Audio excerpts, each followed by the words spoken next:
November 5 മൃദുലയുടെ ബർത്ത്ഡേയും അന്ന് correct ആവും അല്ലേ?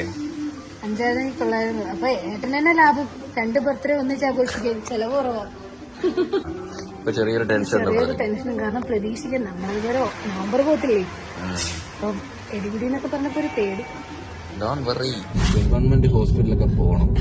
അവിടുത്തെ തിരക്കുകളും അവിടുത്തെ ക്യൂവും അവിടുത്തെ റഷും അതൊക്കെ നമ്മൾ അങ്ങോട്ട് ഫീൽ ചെയ്യണം ഗൈസ്. എന്നാലും നമ്മളൊരു പൗരനാകത്തുള്ളൂ. അല്ലാണ്ട് പ്രൈവറ്റ് ഹോസ്പിറ്റലൊക്കെ പോയി എ സിക്കകത്തൊക്കെ ഇരുന്ന് അവിടെ എ സി ഉണ്ട് കേട്ടോ. പക്ഷെ ഇന്ന് എന്തായാലും ഡോക്ടറെ കാണാൻ പറ്റില്ല. നമുക്ക് തിങ്കളാഴ്ച സ്കാനിങ്ങിന് എഴുതി തന്നെ. ഇന്നങ്ങ് ഊറ്റൽ ദിവസമായിരുന്നു. ഇന്ന് എത്ര വട്ടം എടുത്തറിയോ? ഈ കയ്യിൽ നിന്ന് 1 വട്ടം, അപ്പുറത്തെ കയ്യിൽ നിന്ന് 2 വട്ടം. ഇന്ന് ആദ്യം നമ്മള് പ്രഗ്നന്റ് ആയപ്പോ ചെയ്ത ടെസ്റ്റുകൾ എല്ലാം A to Z റിപ്പീറ്റ് ചെയ്തു. ഏതാണ്ട് ഒരു 10-12 ടെസ്റ്റുകളിൽ എനിക്ക് തോന്നുന്നു ഒരു ഷീറ്റ് ഫുള്ള് ടെസ്റ്റ് ഇന്നുണ്ടായിരുന്നു. ലാസ്റ്റ് HIV എടുത്ത്. അപ്പൊ അവര് പറഞ്ഞേ ഇത്